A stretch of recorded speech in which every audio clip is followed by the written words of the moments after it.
So I also want to talk a little about social movement success, and I want to talk about success because it is a word that we are scared of using, because in communication studies in general, we have come so far down the line of seeing social movements as constitutive, that we have stopped seeing them as strategic. So I think of Darrell Enkwenger's work, for example. I mean, and this is very American scholarship, I might add, that says that, well, what social movements do is produce identities, whether these are movements about sexuality or ethnicity or class. Social movements are more than strategic, they are constitutive, right? They create a community, they create a group, they create... so it's in that sense that we need to understand, that body of work says we have to understand this as in terms of what it does for identity. But as a result, we've forgotten about strategy, I think. And so what I want to do is close this first half of this presentation by talking about movement success. What does it mean to have a successful social movement? And I really like what Charles Tilley has had to say about this.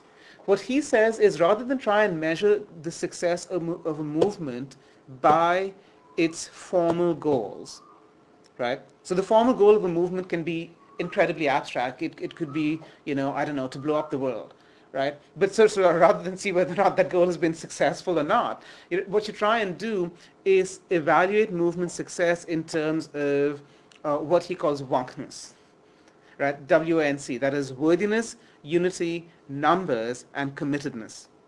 Right? It says these are four incredibly important dimensions of movement success that are crucial for movement organizers. So I like the frame, I teach it, I think that it really helps students understand how to assess a social movement.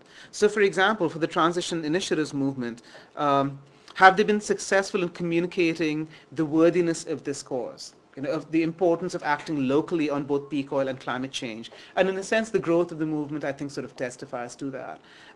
Likewise, unity. With what measure of unity are people acting within the movement? And my assessment, however informal, is that, again, I mean, that there is no obvious disconnect. There doesn't seem to be a whole lot of internal segmentation, although I imagine that will happen. In terms of numbers and in terms of committedness, I think the movement also registers rather well. And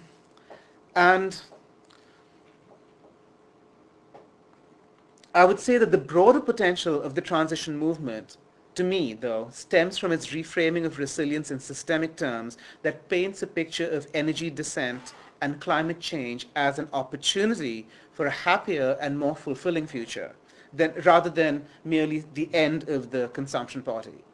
Right? I mean, that kind of reframing to me is radical, and that is where a lot of the potential lies. And that kind of collective resilience becomes a very powerful means of changing the social norms about radical individualism, as well as received views about the necessity of growth as an economic model. And that's where it has real potential. So, but given the enormity of unfolding environmental crises, I would also move further from Tilley and argue that it is crucial to understand the success of transition initiatives in material terms.